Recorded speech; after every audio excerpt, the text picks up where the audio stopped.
Hey there, welcome back to the Cropster podcast where we discuss all things coffee and tech with industry leaders. I'm Nick Castellano here with my co-host and a founder of Cropster, Norbert Niederhauser. Today we'll be speaking with our first guest, Ricardo Pereira, who is the COO at Ally Coffee. Ally Coffee is a green coffee company connecting roasters with specialty coffees sourced through sustainable partnerships.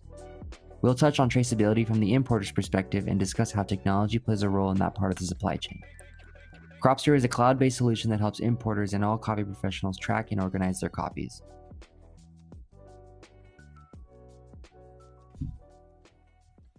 Ricardo, welcome to our podcast. Thanks for joining, man. I'm so stoked to have you here. How's it going? Good, Nick.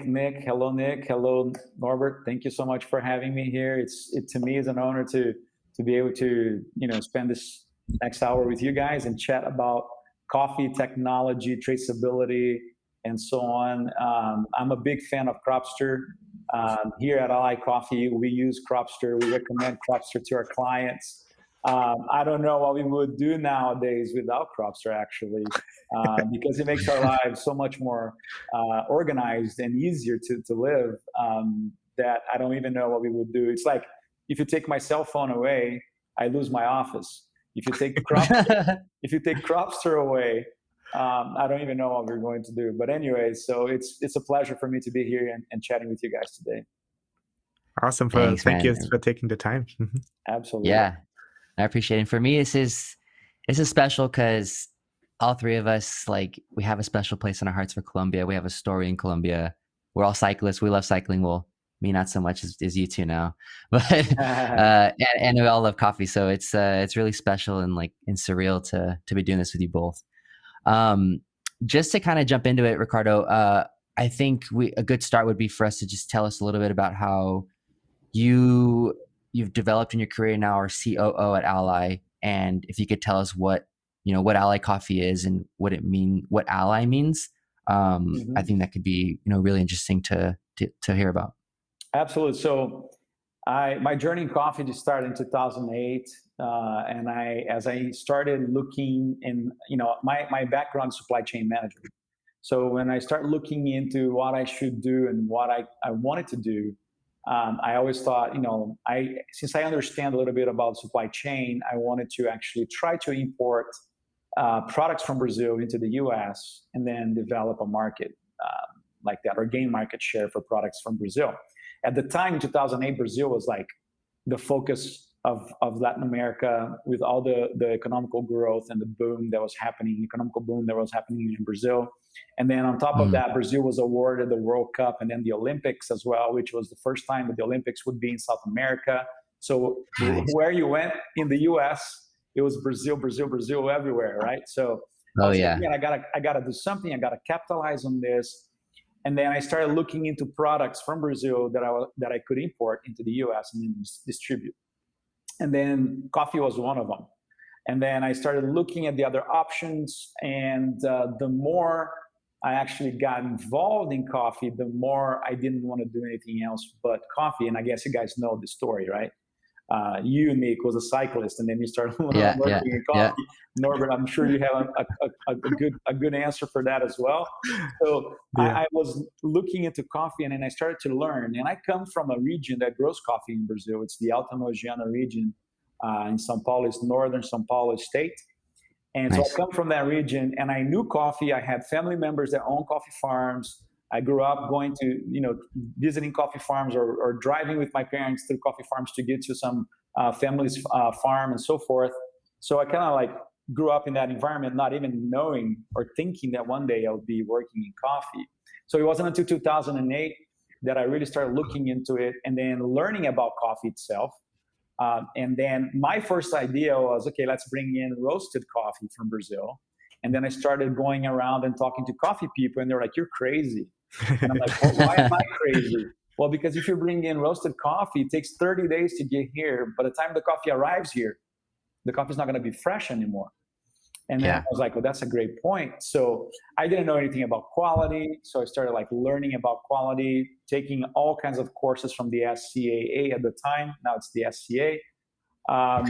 Participating on events, roaster events, and so forth. And then I went to Brazil several times to just cup coffees and understand the range of qualities for coffee. And then I realized that what I needed to do was actually to work in green coffee, or import green coffee and distribute that, because as well, at the time, Brazil was not well known for quality. It was just like mass production, volume, commodity coffees.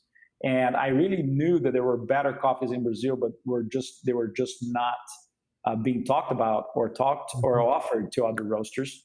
And even, going back, that I think we're going to develop more about the traceability part of it. At the time, there wasn't like a farm direct or a direct trade, or even a question of, where did this coffee come from? They were using, the majority of people in the US at the time, even like specialty roasters, were looking into, they were buying Brazil Santos.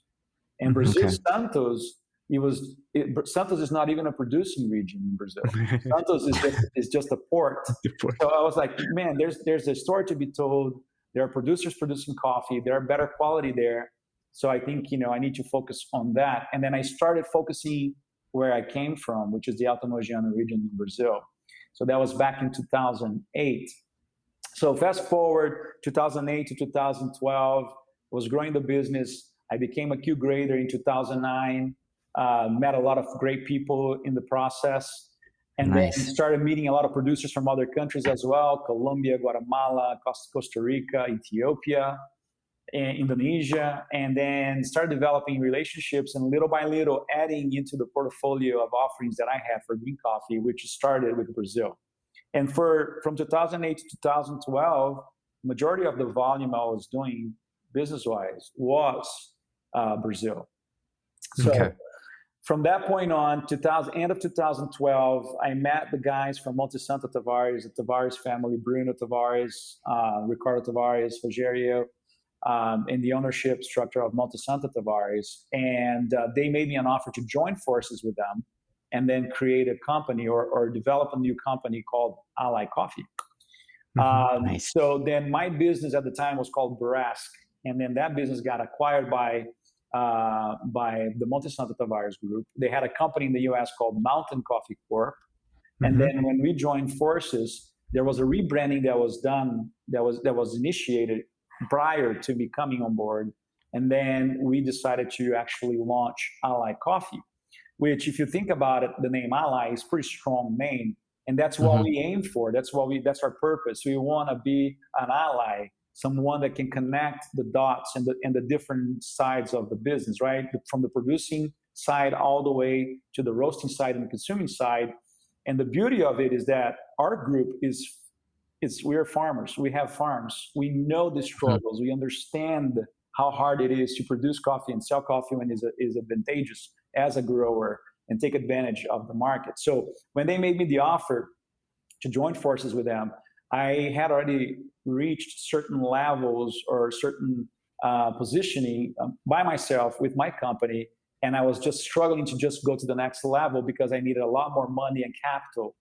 And when I started talking to them and understanding, getting to learn or know them a little bit better, I was like, this is the move I need to make so I can actually make a bigger impact in the industry that I can do just by myself with my small company, right? So then that was the beginning of it was January 2013. So we're going on our 8th, 9th year together. And it's been awesome to see this journey.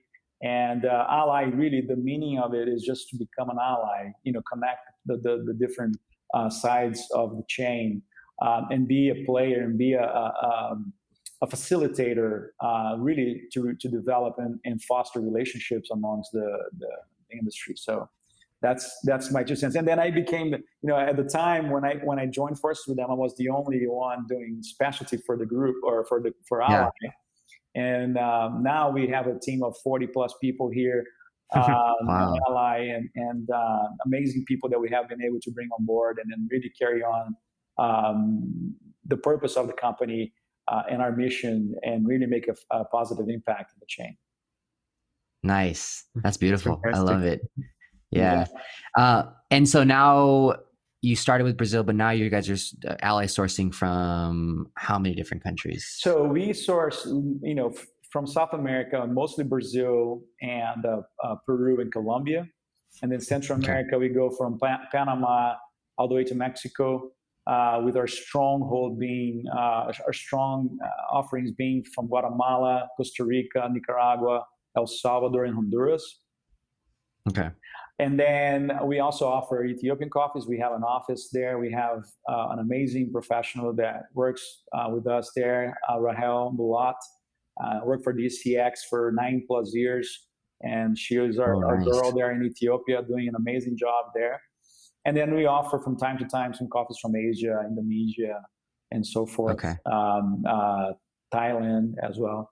So, but those are like, Latin America, in a couple of countries in Africa, and a couple of countries in Asia as well. Those are our offerings right now. Nice. Yeah, that's super interesting because so you have a perspective. Allah has a perspective from different origins, and to kind of get into the topic of traceability from the importer's perspective. We as an industry, we have a general understanding of what traceability is, and it's to be able to trace the coffee from cup to seed and be able to know where it comes from and whatnot. But you and Ally have a perspective from importing from different origins and working with different origins. So I'd really love to know what traceability means for you, but also specifically I know you also have some farms, and you're also in the roasting side a little bit. How does traceability play a role in those different hats, and how does technology enhance that ability to keep moving forward and keep traceability as an evolving and continuously developing, I would say, definition and application of it? No, absolutely. Like if you think about it, when I first started, and I would go to a coffee roasting company or a coffee shop here in the US, and I wanted to know what coffees they were offering, and they would tell me Brazil Santos. And as a Brazilian person living in the US, I was like, Santos doesn't even produce any coffee, right? I want to know where my coffee comes from. And I knew, for example, that where I came from, where I was born and raised in Brazil, produced coffee. And I knew I had some relatives that had small farms, and I knew that they grew coffee, right?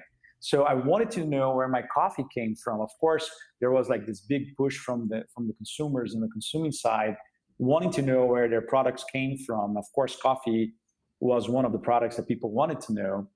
And then I really wanted to tell the story.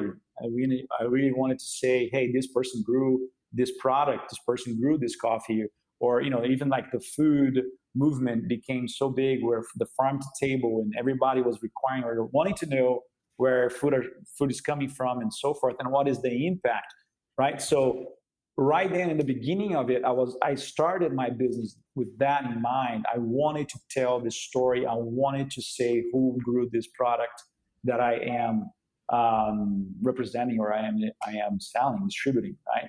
So of course, this is back in 2008, right, Nick? So you have to think about it like 2008 technology.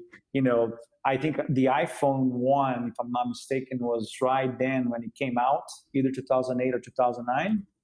So yeah, I just saw something the other day. It was like the iPhone 4 or something was out like 10 years ago or 8 years ago or something like that. Exactly. It's like crazy to think about. Exactly. So I think the iPhone 1, please don't quote me. I think it came out in 2008 or 2009. And you know that, Norbert. Well, we built the first cupping app on the first iPhone when it just came out, and I think that was 2009. Cropster started 2007, so I believe it was not 2008 when we did that. I had that. But of course, I can look it up in a second. But it was very different from what it's now. Completely different. That and device. And by the way, I had that cupping. I remember it was like the app logo was like brown, right? Was it yeah. And then had like a cupping symbol. It was super cool, actually. When that came out, I was like, this is life changing. I don't have to write down every single, on the piece of paper, every single thing. You would go in down and then do drop down options and all that. That's part of like what technology has been able to do for the coffee industry. And I'm not here just because we're talking here with the Cropster guys and the Cropster folks, but Cropster has made a huge impact in the industry and the technology side, that you guys should be proud of the work you guys have done and how much you have been able to facilitate or make things easier for people's lives in the coffee industry. Aside from the monetary, and the efficiency side, just to be able to collect data and then collect in a cohesive way, and then be able to share that, it's just huge. Can you imagine you had to print paper, and then at the time, 2009, and then you had to get a little thing to support the paper, and then have to write down every single cupping note. And that was the beginning of Cropster changing how we looked at cupping, right? And then going back to traceability, the more we went on, and the more we grew, or we evolved as an industry, the more demand for really real data became a demand, right? And I can't remember back in the days when people were saying like, oh, okay, this coffee came from this region, and then all of a sudden, these regions are these associations, and these people are getting together in those different regions, micro regions, and forming an association so they could actually talk about the product that they had. And then people went forward to look into the wine industry and creating like the denomination of origins that you have in wine and you have in different products. To the point where now you can scan a QR code in a bag of coffee that comes into your warehouse, and you know exactly which farm it came from, and also you can have quality control in there, right? The way we look at Cropster, we use Cropster right now. There's so much data in there. And we use Cropster. We use Cropster Lab. Every single one of our offices. Yeah. We have Cropster Lab in Brazil. We have Cropster Lab in our Bogota office. We have Cropster Lab in our Ethiopian office. We have Cropster Lab in our San Jose office. And we have a Cropster Lab here in our US office. And then in Sweden at our Gothenburg office. The way we communicate about coffee, lots, where it came from, a variety, cupping notes, it's all in there. All in there. If somebody hacks it, we'll find everything about every single lot that we cup, because we put everything in there. And how we actually initiate purchases is actually done through Cropster. It's a report that we pull from Cropster Lab, and then we utilize that. But there's so much data and so much traceability in that segment alone. That's what I said. We don't know what we would do today if we didn't have Cropster, if we lost access. But the thing is that it's so beautiful. I remember like going in spreadsheets back in the days in 2008 and putting some information, some data in there. And I'm thinking, man, how much time did I spend creating those spreadsheets and creating those, pieces of documents that today it's so much easier. I cannot even remember. Like I'm gaining years of my life because of technology.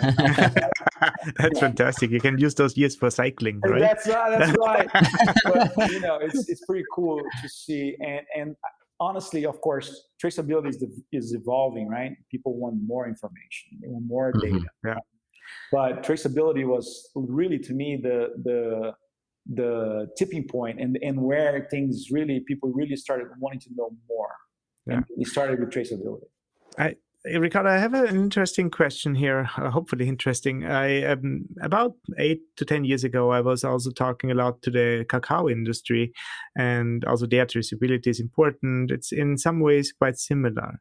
And I went to one of the conferences, the cacao traders and chocolate manufacturers had, and they were talking about the price impact and costs of traceability. So they were saying, well, traceability can cost us between 10 and 20% to implement all the standards and really make that data available, which seemed quite high at the time.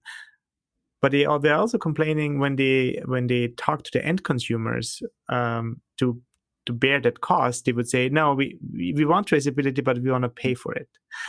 What's your experience? How do you feel what's the relationship between traceability and price? How does it work? Well, there should have been a price, right? You get an extra. Let's say you go to the gas station, right? You have 3 types of gas you can buy, right? From the lowest grade to the highest grade. Right. You make a choice, right? If I want a better quality gasoline, I'm going to pay more for it because it's better. Now, it's kind of hard to relate the two, but in a sense is if you're buying a product, it's called coffee, right? The more you want to know about that, chances are the more expensive it's going to be, right?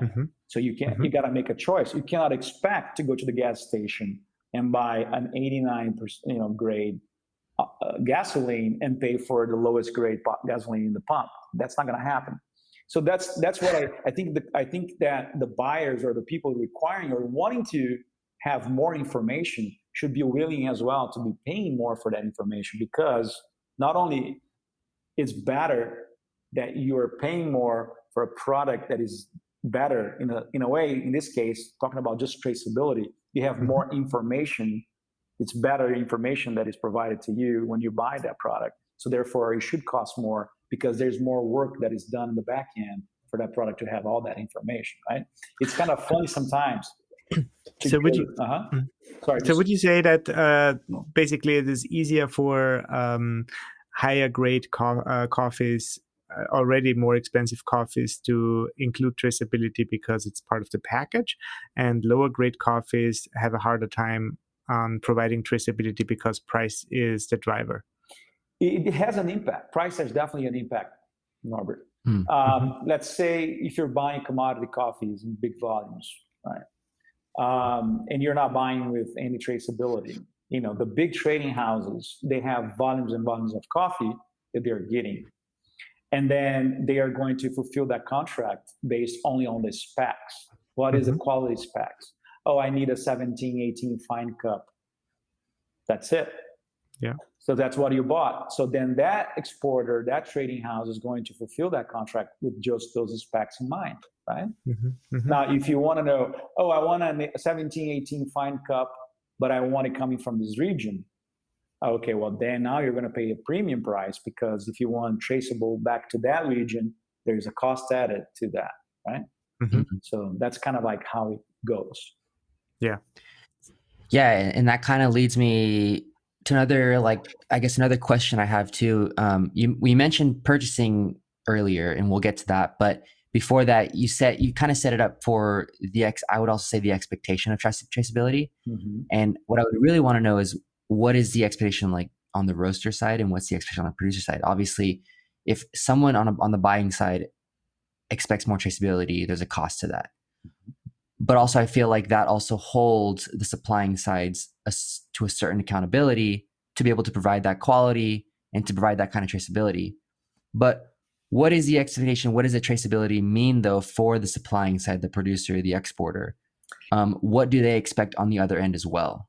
Yeah, I think, if I'm understanding correctly what you're asking, Nick, I think that when the expectations for the growers or the suppliers, right? In this case, definitely the growers want to know who is buying their coffee, right? They want to know if their story is being told. They want to know where their coffee is going to, right? Okay. What kind of markets, back in the days, we were talking about when I first started, there wasn't all this information available. People didn't know. They were selling their coffee and they didn't even know where the coffee was going to. Of course, a lot of them were being sold as, like, let's use the Brazil Santos experience, right?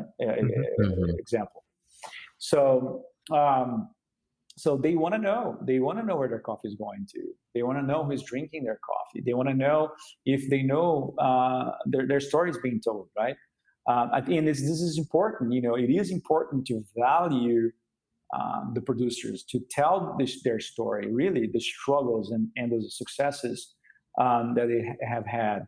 Not only because they feel proud of what they have accomplished, but also as a motivation, as an inspiration to other growers that perhaps didn't know that they could have that part of it as well. Like as people started to doing better and they start to getting known, and they become examples for other people, right?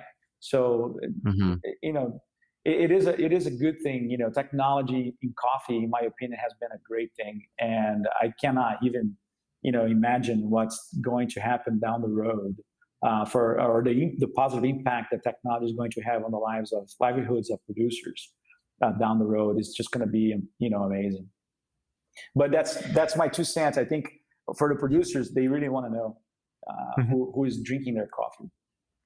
So how is it implemented currently? And then I understand that we are talking to Ricardo from LA.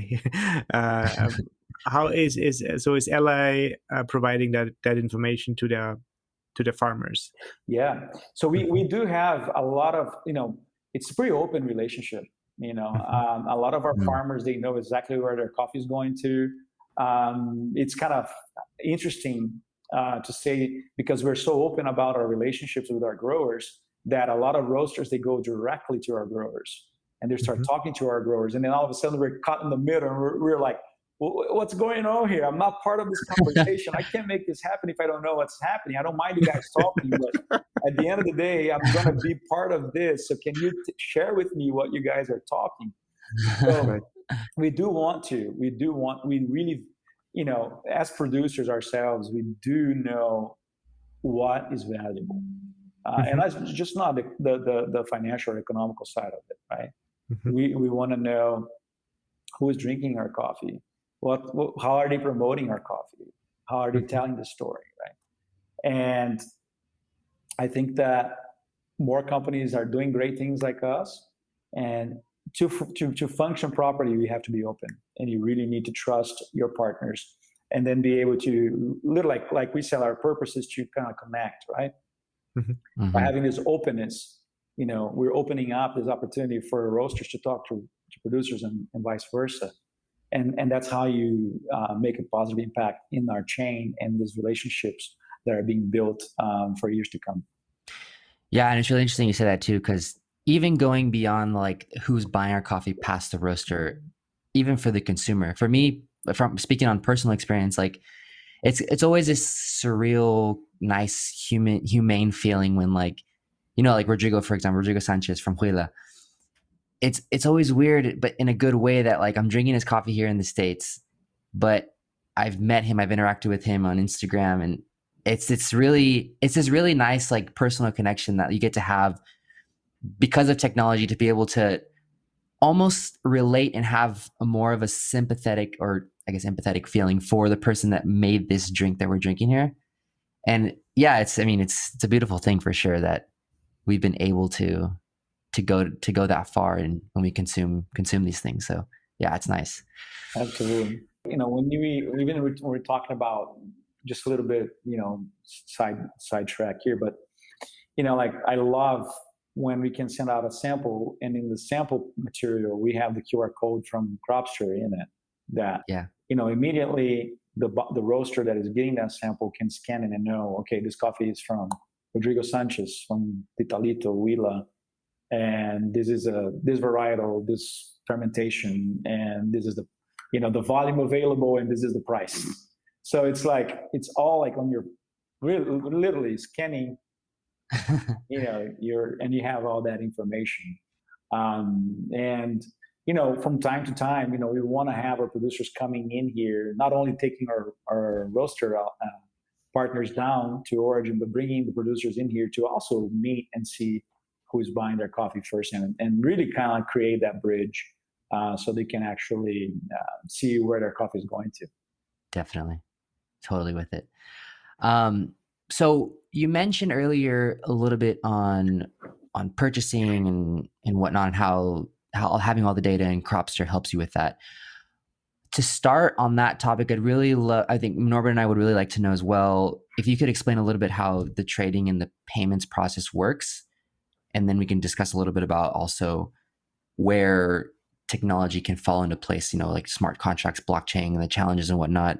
But if you could give us a little bit of background of how that works, and that'll lead us into that as well. So let's go from the beginning, right? Let's say we receive a sample from one of our producers, or a producer that wants to work with us in one of our offices. We get that sample in, we're going to enter the sample information into Cropster, and then create that Cropster ID, which is the SG number, whatever for us here. And then, so that every single coffee sample that we receive, we enter that in our database in Cropster, period. Okay. Every sample. And we cup every single sample, and we have cupping notes from that sample there multiple times from different people that are cupping it, period. So let's say we decide to buy this one specific lot, right? So we actually create a purchase contract for that coffee, send the purchase contract with the terms of the purchase contract being based on the GCA, the Green Coffee Association, which a lot of coffee trading companies know, and that's what they use, majority of them. And then in there are different terms, right? So Ally, for example, we buy all of our coffee, what we call cash against documents. So we buy the coffee, we negotiate the price, usually price FOB, and then to the origin port. And then once that coffee arrives at the port and then is put in the container, sometimes it already goes in the container to the port, but it gets to the port, it's put in the container, and then it's loaded into a ship that is going to the destination port. Then that coffee changed hands, right?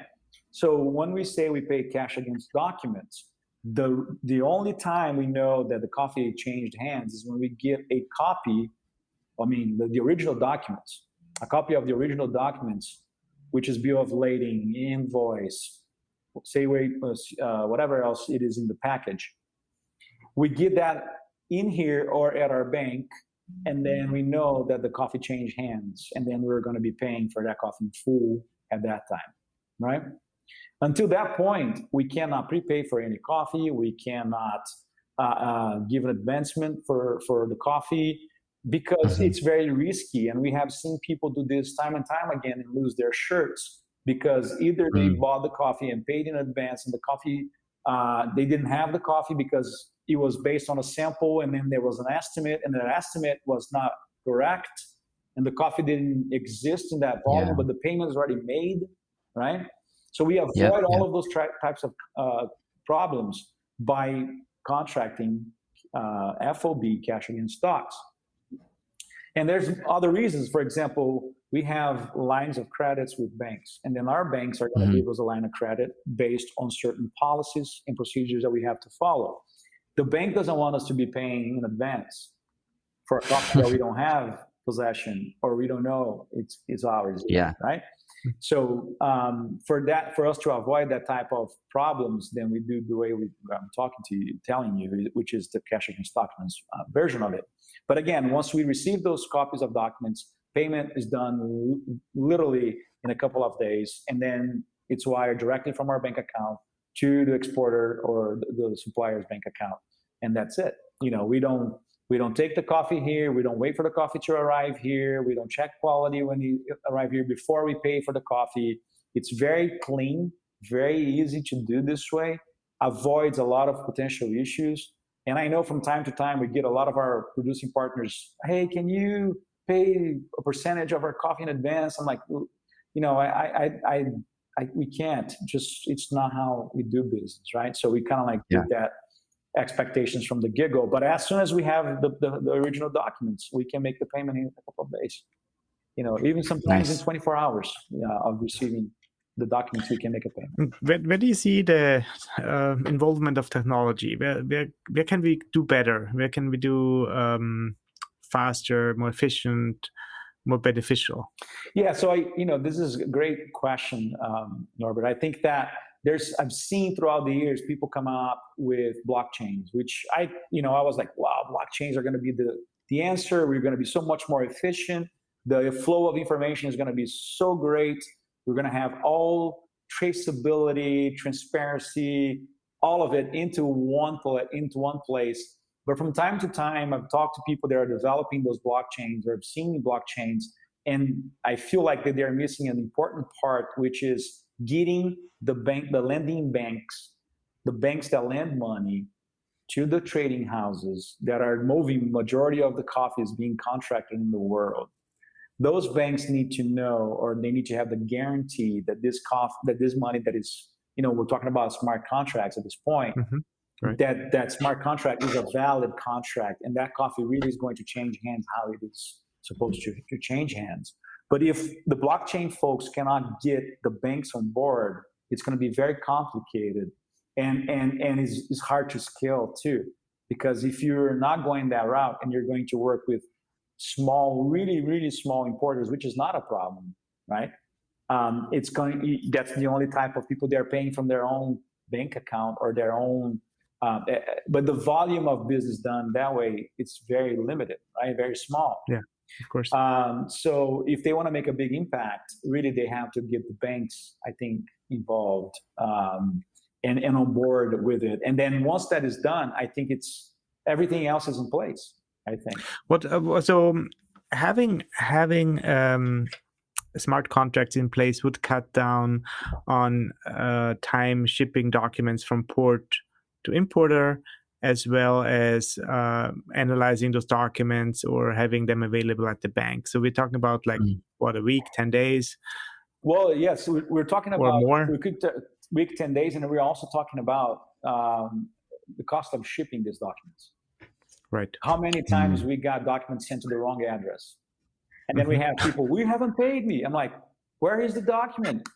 And then we find out that they send us to one address that we had 10 years ago, and they didn't update. And then we get these documents and we have to expedite it. And then it's like an extra cost of shipping these documents. We're talking about a couple $100 here per document, or more sometimes, right? Yeah. How much money you can save if all of that is done digitally. Right? How much money can you save? How much more efficient can you be? Or you press a button, and the document is on the desk of my logistics manager, and he's looking, or she's looking at the document, and it's like, okay, this is great, this is all good, it's clear, you can pay. Boom, done. Right? It's a matter of 24-hour process as opposed to 10 days, 15 days. Right.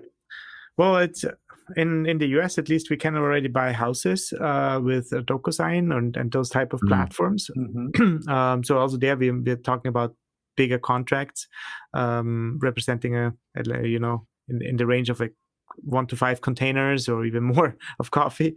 Why is that not an option for shipping documents? They're talking, I think that you guys have such a big name in technology for coffee in the industry. And I think you guys should take the next step and approach some of these banks and really have this conversation, because honestly, I think that Cropster, meeting with some of these people, bank people, and saying, we do everything. We buy houses, we buy cars, we buy whatever else in the world that way. Why cannot we buy coffee that way? Right. And here's Cropster with all the support and all the name and everything that you guys have done for the industry coming to a bank, and they're definitely going to listen to you, as opposed to someone that is starting a new platform. You guys have the historical data, the years and years of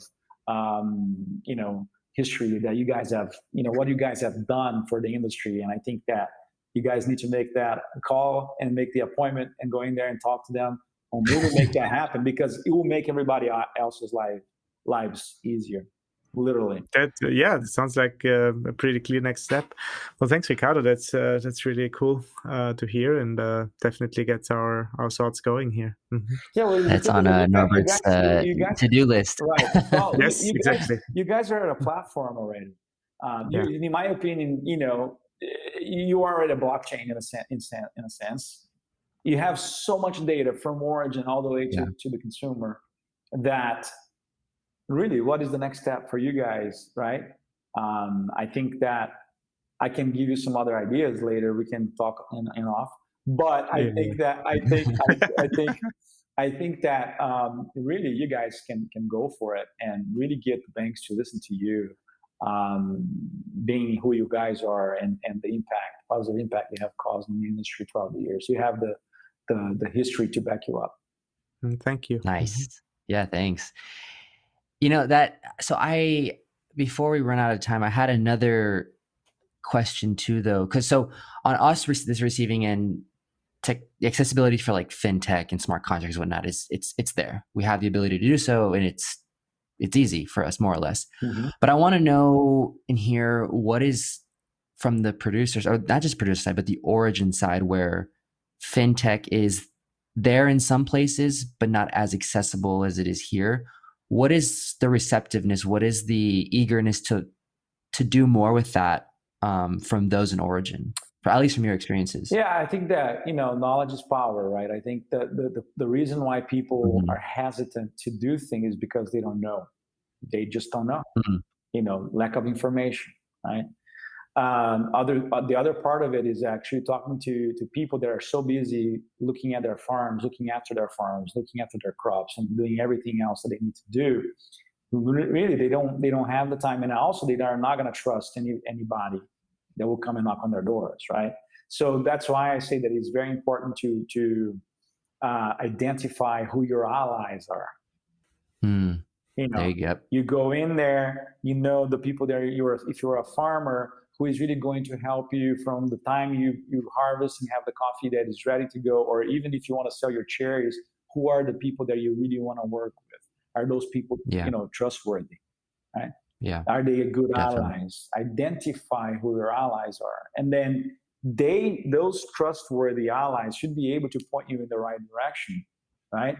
Looking at options that you have to access the market, or looking at options that you may have by accessing different technology that can actually be Mm. more efficient for you. But literally, as a producer, you do need to identify who your allies are. And then, Mm. okay, this is a trustworthy company. I'm going to work with them. And then, okay, what else can you do for me? What else am I not, you doing that I should be doing in order for me to be a better producer, or actually to have more access to finances, or to have more access to data or information, or and then go that Mhm. route, right? So Yeah. I think that it literally, knowledge is power. Information is very powerful, and I think that people are hesitant because they don't trust or they don't know. But once they find the right people to work with, it's a lot easier for them to really know and access, those types of tools. This was like just mind blowing. So much good information that I didn't know before that now I have a better understanding of. And I appreciate you again taking the time to join us, Ricardo. Super informative, super just fun, honestly too. And yeah, man, thanks a lot. I appreciate it. Well, I Yeah. appreciate you guys. There's so much more we can talk about. We probably would stay here until tomorrow just talking about. Yeah, I look forward to actually having this conversation over some drink, over some coffee. I hopefully see you in at SCA in Absolutely, September. absolutely, Yep. That's already something to look forward to, I think. absolutely. Yeah, Yeah. we haven't been able to go anywhere in terms of like coffee shows for over almost 2 years now. So Yeah, same here. We are craving it. We need it. absolutely. Well, Absolutely. and Ricardo, really also thank you, and thank your company for being such a great ally. We had been doing stuff together for a long time, not only on a client supplier relationship, but also on doing marketing together, doing some work together, some meaningful educational programs. So this is wonderful, and this is exactly what I think it means for us to be in that industry, be connected, being an ally, and having providing the traceability, providing the data layers, and working with good people. So thank you Absolutely. so very much. Well, we always when it's time to do something with Cropster, we're always excited. Okay, well let's see what's let's do it. Let's get it done.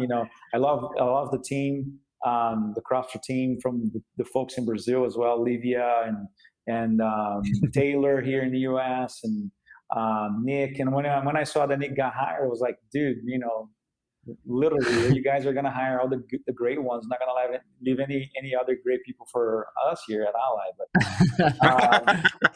no, literally, we are big fans here, and honestly, we love to collaborate with you guys. I'm honored that you guys thought of me for this podcast.